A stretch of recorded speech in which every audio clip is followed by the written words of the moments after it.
Jane Cha Kadama Grihe Vija Devahutyam Yajne Cha Kadamba Grihe Dvija Devahutyam Yajne Cha Kadama Grihe Divya Devahutyam Stribi Samam Navabir Atmagatyam Swamatre Stribir Samanavabir Atmagatyam Swamatre Stribir Samanavabir Atmagatyam Swamatre Uchche Yayatma Samalam Guna Sangha Pankam Uchche Yayatma Samalam Guna Sangha Pankam Uchche Yayatma Samalam Guna Sangha Pankam Ashmin Vidutya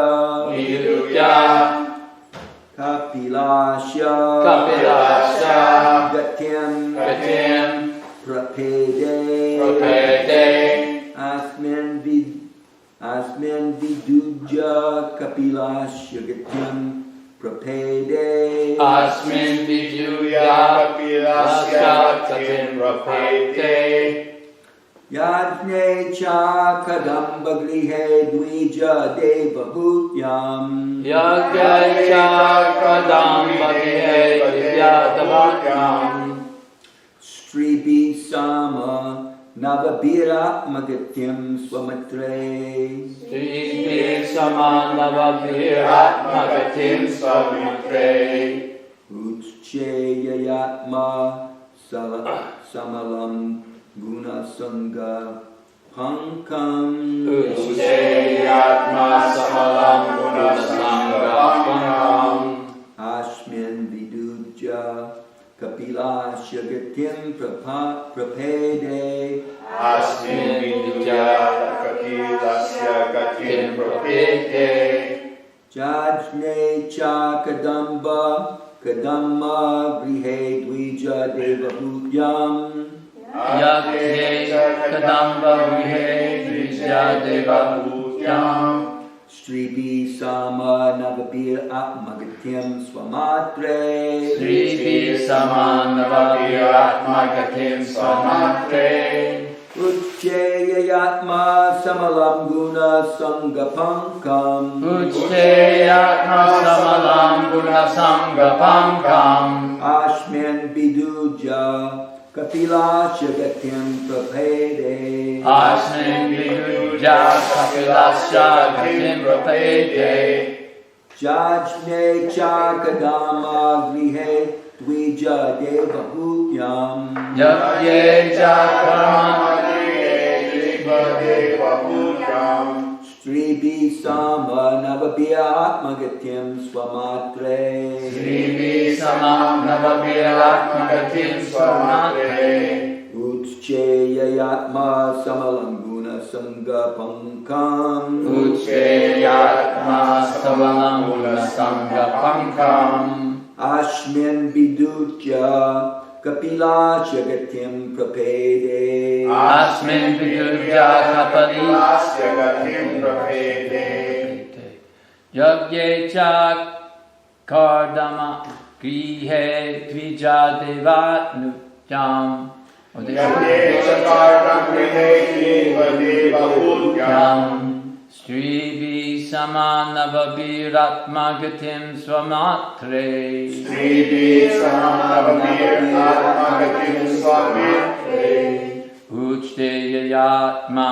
Samalam Guna Sangha Pankam Ucheyatma Samalam Guna Sangha Pankam Asmin Viduja Kapilasya gatim prapete. Asmin vidutya kapilasya gatim prapede. Yagye chakartamagrihe trijate bahutyam. Jagye chakadhamagrihe trijate bahutyam. Tripi samam navagriratmagatim svamatre. Trivi samanagatim svamatre. Ucheyatma samalanguna sangapankam. Ucheyatma samalanguna sangam. Asmin viduya kapilasya gatim prapede. Asmin viduya kapilasya gatim prapede. I like that payday.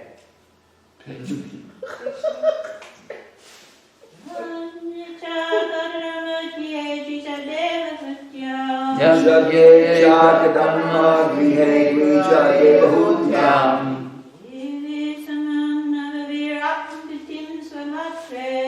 Srivi samanaviraatmagatim svamatre.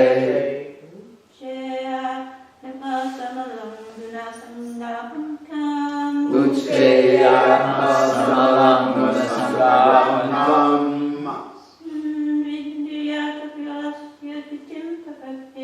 Asmin vidutya kapilasya gatim prapede. Yagne chakardamagrihe dvidyate bahutyam. Jagye chakadhamagrihe trijate bahutyam. Shrivi samam valabhavir atmakatim svamatre.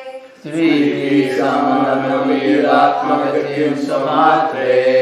Ucheyatma samalanguna sangapankam. Ucheyatma samalanguna sangam. Asmin budya kapilasya gatim prapede. Asmin vidya kapilasya gatim prapede. Okay. Anyone else?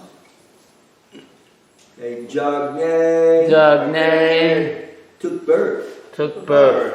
Cha also. Kadama the Prajapati The Prajapati. Prajapati. named Kadamba. Named Kadamba. Grihe in the house of In the house of Dvija, Vija, O Brahmana, O Brahmana, Devahutyam, Devahutyam, in the womb of Devahuti, in the womb of Devahuti. Stribi, Srivi, by woman, by woman. Samam, Samam, accompanied by accompanied by Navabi, Navabi, by Nan, by Man.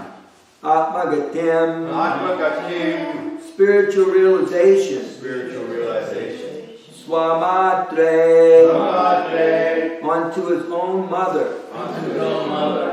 Uchche, Uche, uttered, Yaya, by which Atmasamalam, Atmasamalam, coverings of the spirit soul, coverings of the spirit soul. Guna Sangha, Gunasanga, associated with the modes of nature, associated with the modes of nature. Pankam, Kamkam, mud, mud, Ashmin, Ashmin, this very life, This very life. Vidaya, Vidaya. being washed off, being washed off.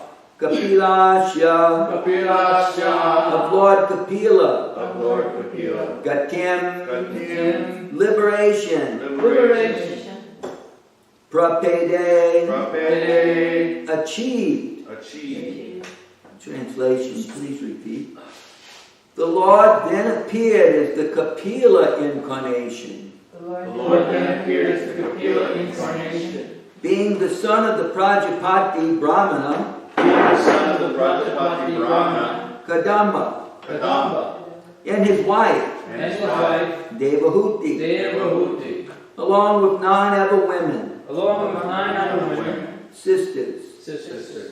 He spoke to his mother about self-realization, He spoke to his mother about self-realization, by which, by which, in that very lifetime, in that very lifetime, she became fully cleansed she became fully fully cleansed cleansed of the mud of the material mode. above the material modes, and thereby achieve liberation, and thereby achieve liberation, the path of Kapila. the path of Kapila.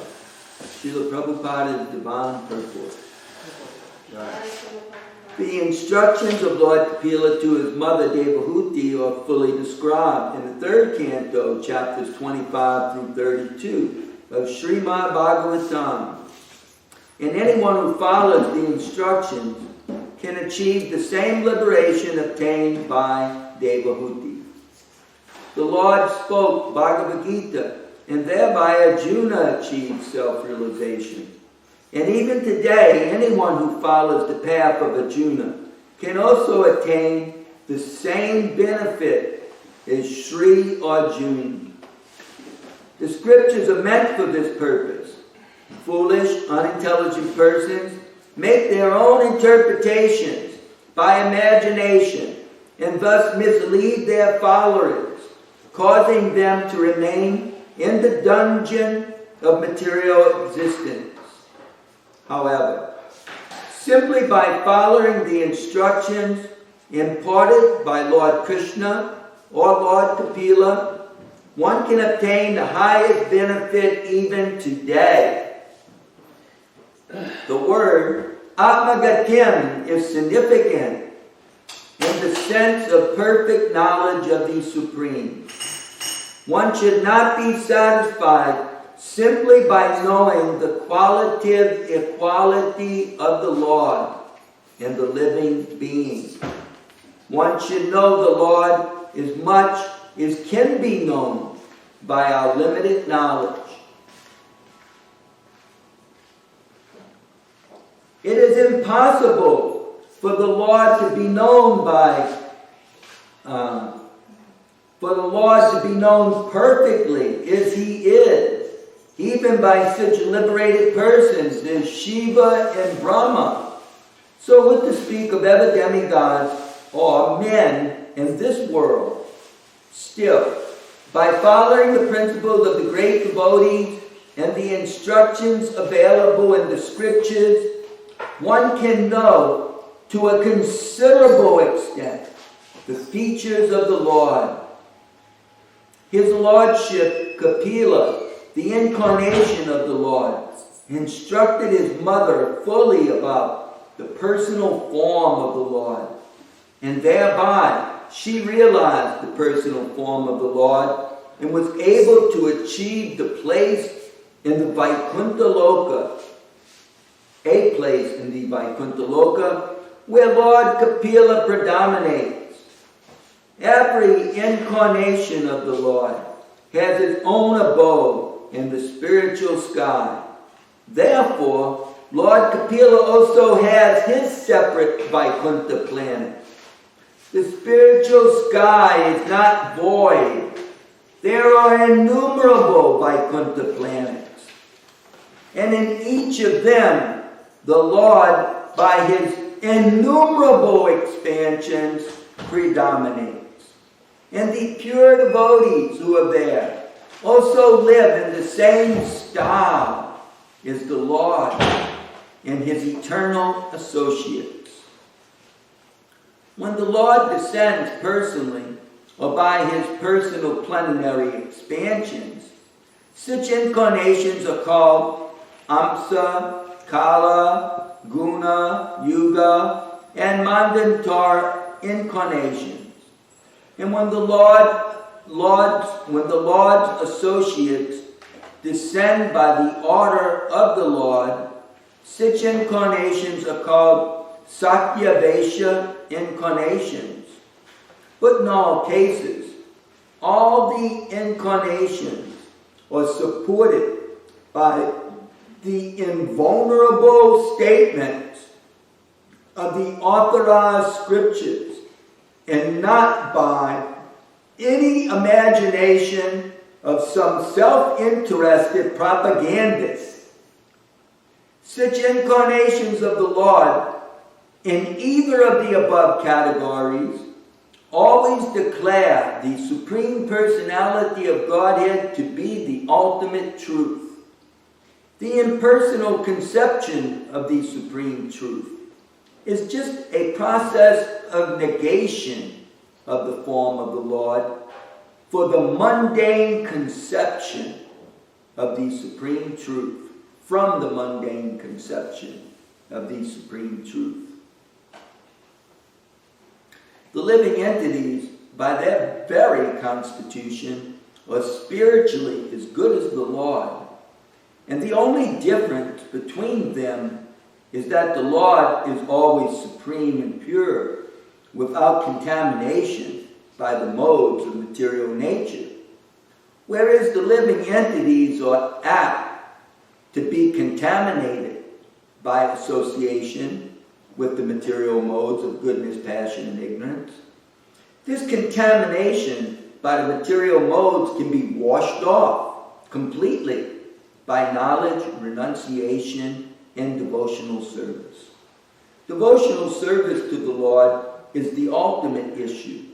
Therefore, those who are directly engaged in the devotional service of the Lord not only acquire the necessary knowledge in spiritual science, but also attain detachment from material connection, and are thus promoted to the kingdom of God by complete liberation. Is stated in the Bhagavad Gita, chapter 14, text 26, Mam chayo vyabhicharena bhakti yogena sevate sagunam samatityaitan brahmabhuyaya kalpate.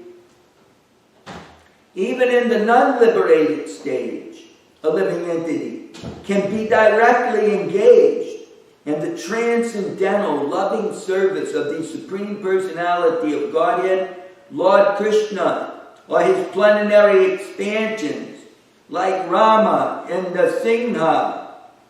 Thus, with the proportionate improvement of such transcendental devotional service, the devotee makes definite progress toward Brahmagatim or Atmagatim, and ultimately attains Kapilashagatim, or the abode of the Lord, without difficulty.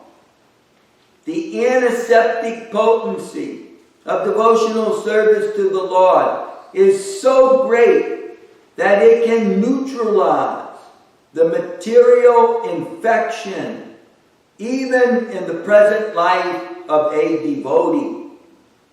A devotee does not need to wait for the next birth for complete liberation. Thus ends the Bhaktivedanta purport to the 3rd verse, 7th chapter, 2nd canto, Srimad Bhagavatam, scheduled incarnations. Srila Prabhupada ki. So the main, I offer my respectful obeisances to Srila Prabhupada, who has opened our eyes with the torch of knowledge, although they were certainly shut by the darkness of ignorance. When will Rupa Goswami Prabhupada, who has established within the material world the mission to fulfill the desire of Lord Chaitanya, give us shelter under his lotus feet?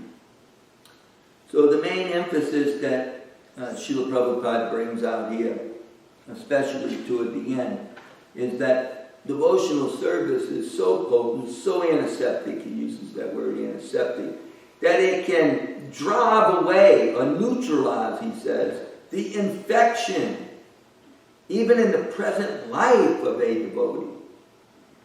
So, last sentence, the devotee does not need to wait for his next birth for complete liberation. That is the potency of devotional service. So even a fool and rascal, a poor conditioned soul, contaminated by the modes of nature, goodness, passion, and ignorance, if he has the great fortune to come in contact with the Lord's devotee and somehow humbles himself to the extent that he surrenders to that devotee and allows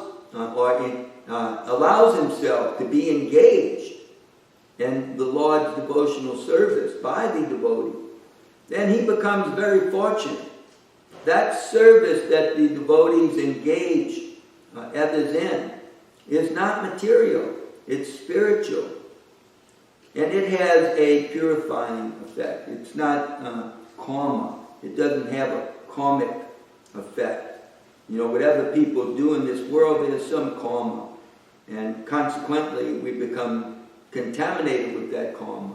Whether it be it'll be different combinations of the modes of nature, some goodness, some passion, some ignorance, all mixed up. And this way we are covered.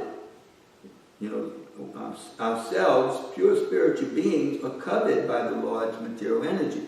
And Prabhupada, you know, emphasizes so many places in Srimad Bhagavatam and Bhagavad Gita that this is the difference between us and Krishna or God. That Krishna can never be contaminated by his material energy. It is his energy, he remains the master of it, and it does not have an adverse effect upon him.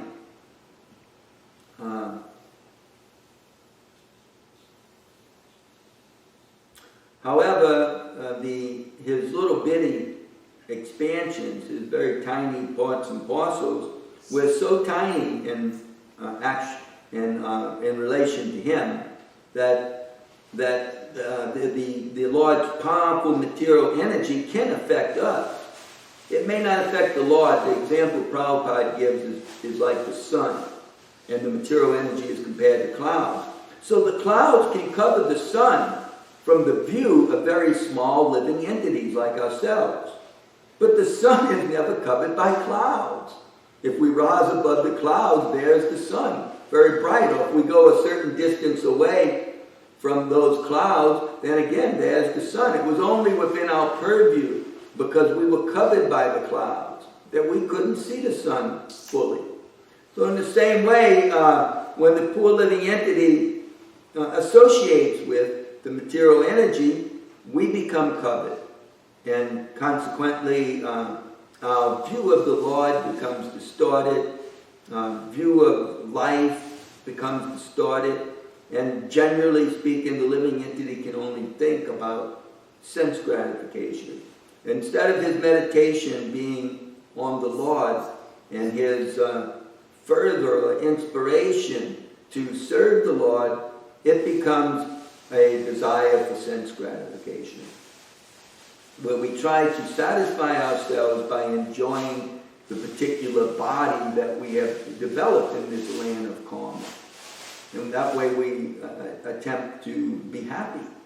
Unfortunately, it has an adverse effect. It has just the opposite effect. Instead of becoming happy, we become dissatisfied. We become unpeaceful, trying to simply gratify the senses. And can never be happy in such a state.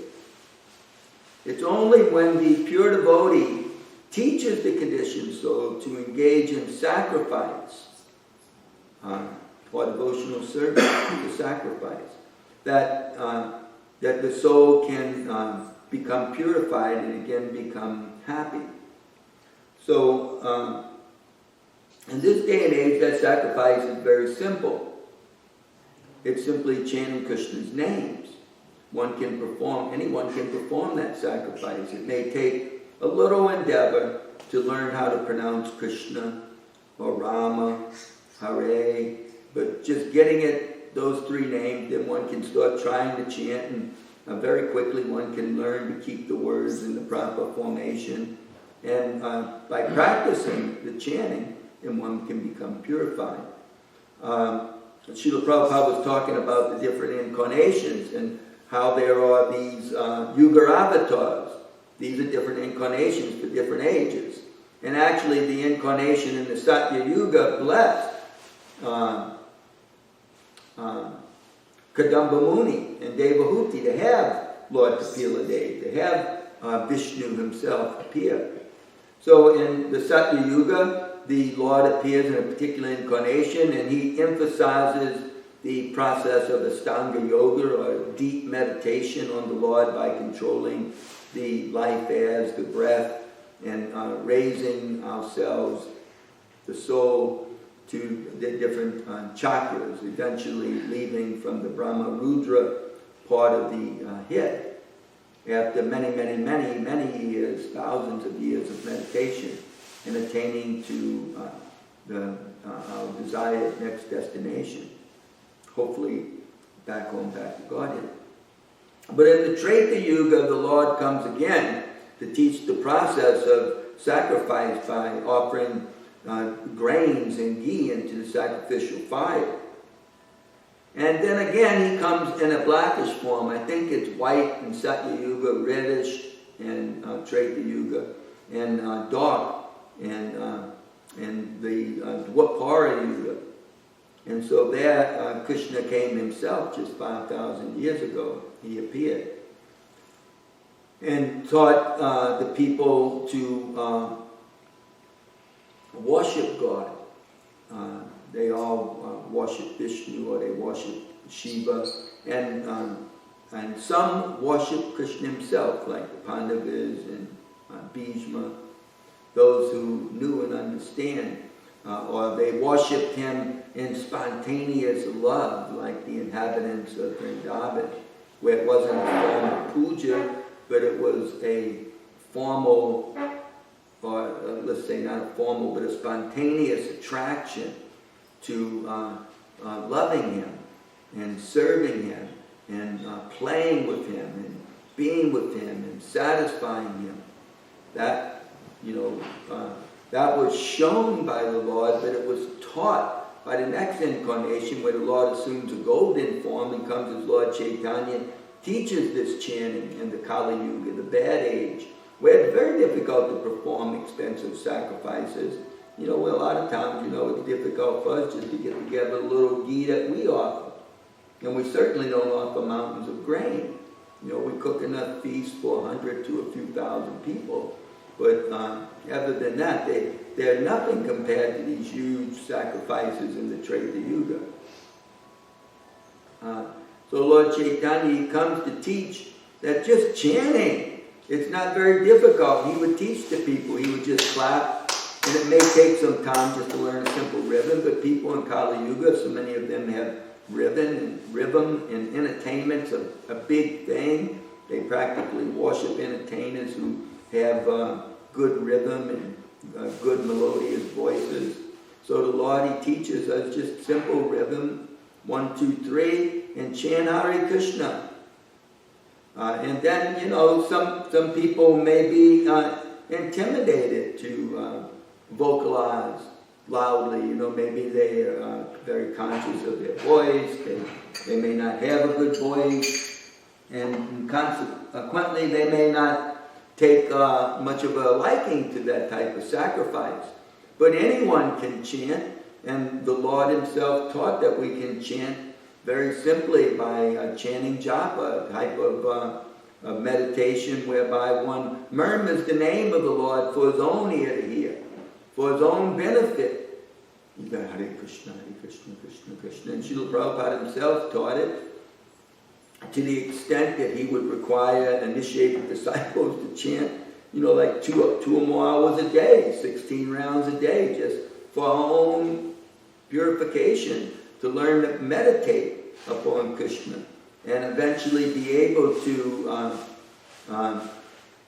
become faithful to the form of the Lord. Such an easy thing, such an obvious thing, that the form of the Lord is supreme. But in Kali Yuga, such a corrupt age, the form of the Lord is kicked out and actually made a heresy to have any faith in the form of the Lord, because they think that form is like our form, and the prominent philosophy becomes, since every form in this world is temporary, that the absolute truth or the absolute form must be formless. And then they propagate the light. They propagate the light of the Lord to be supreme, the formless light.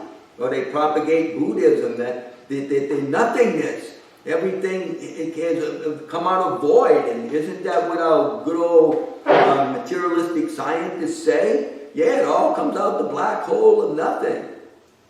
Somehow something comes out of the nothing and evolves.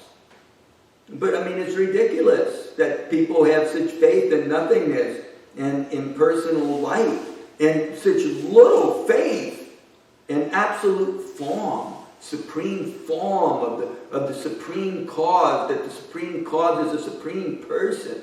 They practically worship people in this world, whether they be political leaders or entertainers or athletes or artists or philosophers or whatever type of person, whatever type of leader they may be in human society. So long as they're opulent, they worship them.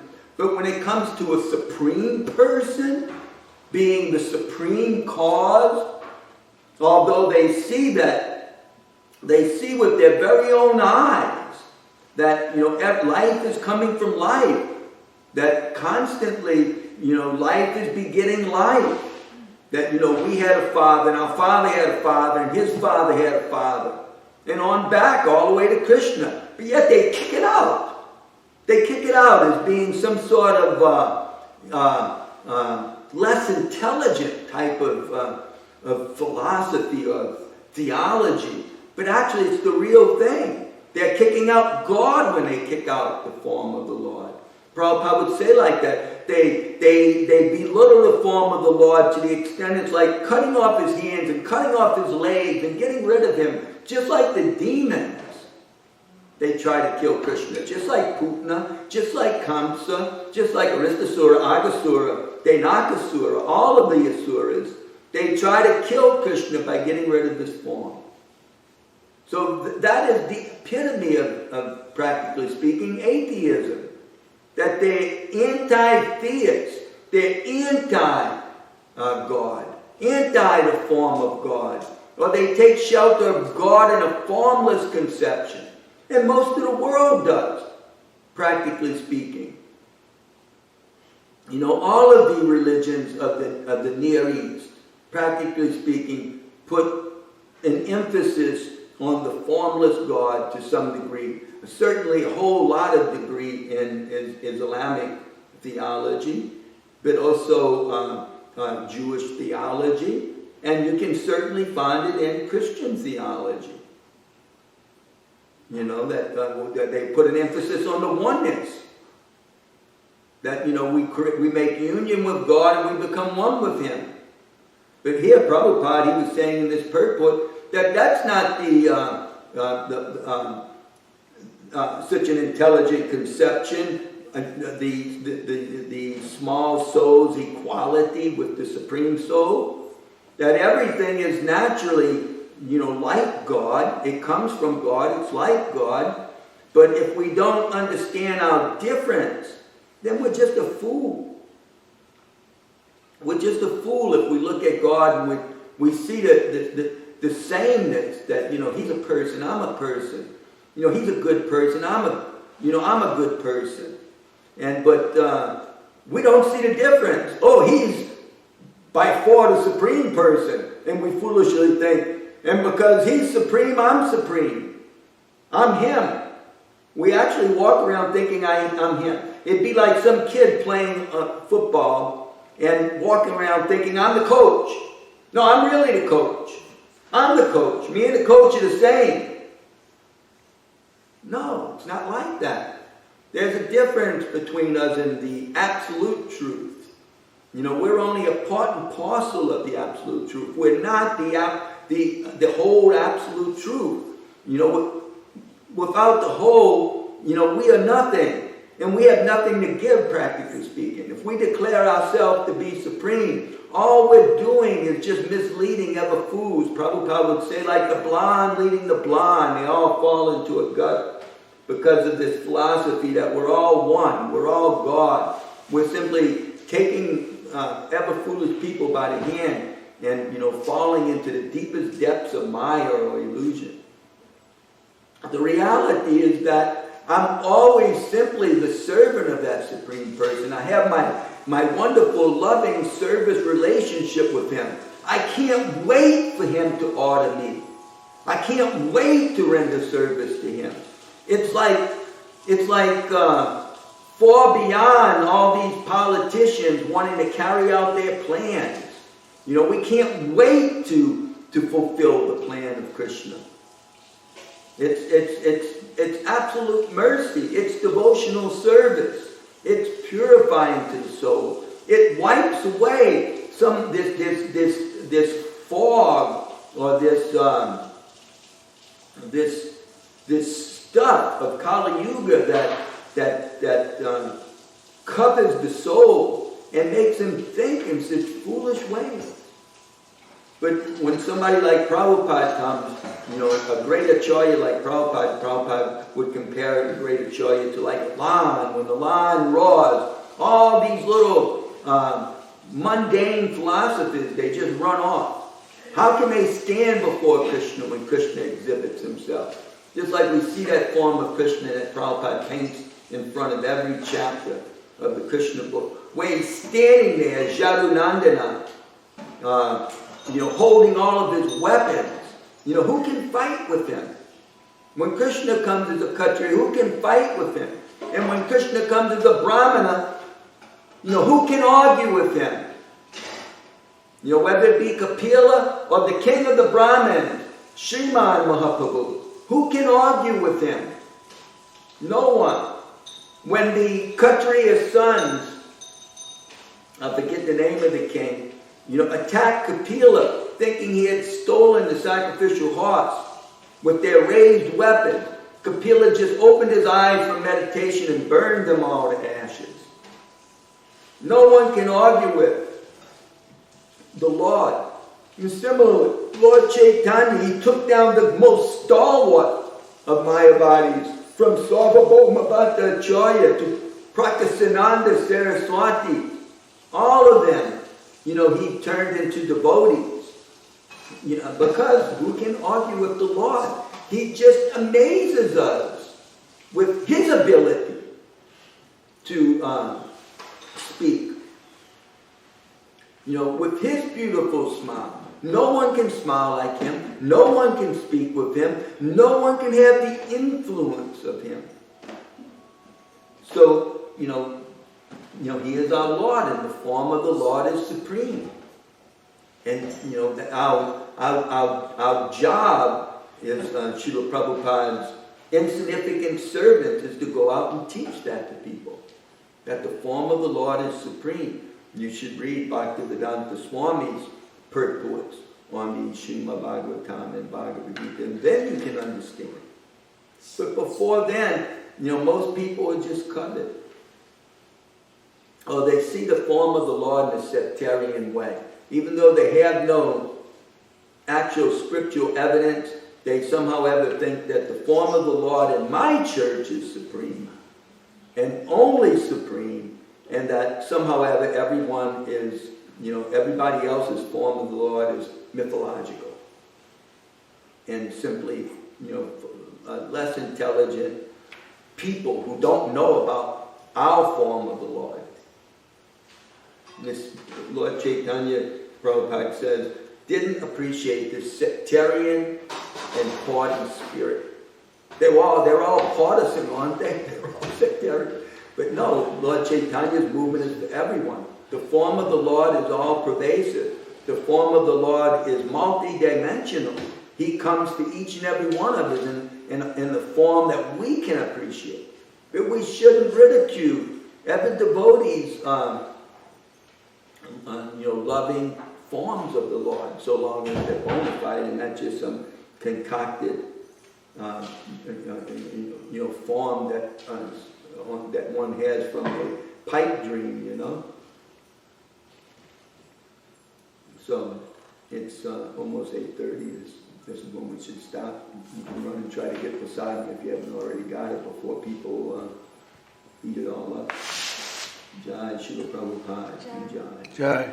Kapila came in the Satya Yuga, right? Kapila came in the Satya Yuga? Was it Satya Yuga?